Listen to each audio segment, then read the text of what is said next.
Cette vidéo est destinée à s'entraîner à un exercice type du brevet, c'est-à-dire à répondre à une question sous la forme d'un paragraphe argumenté. Alors le sujet aujourd'hui, c'est sous la forme d'un développement construit, d'une vingtaine de lignes, et en s'appuyant sur des exemples précis, décrivez les espaces et les dynamiques des villes françaises.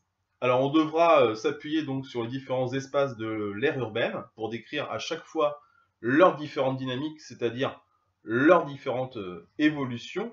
Donc ici, les aires urbaines se composent de trois espaces, donc on essaiera d'organiser notre développement en trois paragraphes.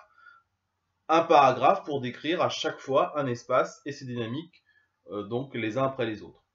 Alors on peut commencer déjà par dire que les aires urbaines sont composées en introduction de différents espaces plus ou moins urbanisés, la ville-centre, la banlieue et la couronne périurbaine. La ville-centre, très urbanisée, se trouve au cœur des aires urbaines.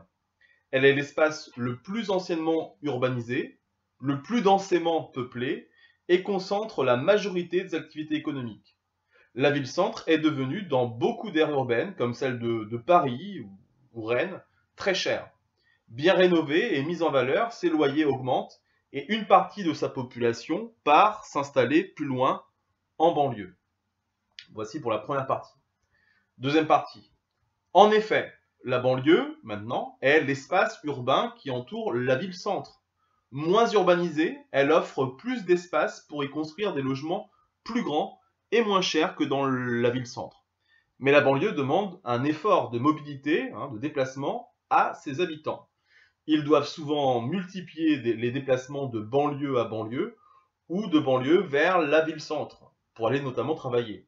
Ces déplacements s'appellent des migrations pendulaires et s'observent dans toutes les grandes aires urbaines, notamment à Paris. Donc le matin, de la banlieue vers le centre et le soir, du centre vers la banlieue, puisque le travail étant plutôt dans le centre et l'habitat plutôt en banlieue. Troisième partie maintenant, enfin, la couronne périurbaine est l'espace le moins urbanisé, situé entre la banlieue et l'espace rural. La périurbanisation s'est développée car de nombreux urbains recherchent un logement individuel, un jardin et la proximité de la campagne. Cela allonge encore l'émigration pendulaire car bien souvent le travail reste concentré dans la ville-centre. Alors enfin, en conclusion, on peut dire qu'aujourd'hui, les aires urbaines doivent maîtriser leur étalement urbain, le grignotage urbain, ce qu'on appelle aussi, pour faire face aux enjeux d'un environnement ou d'un développement durable.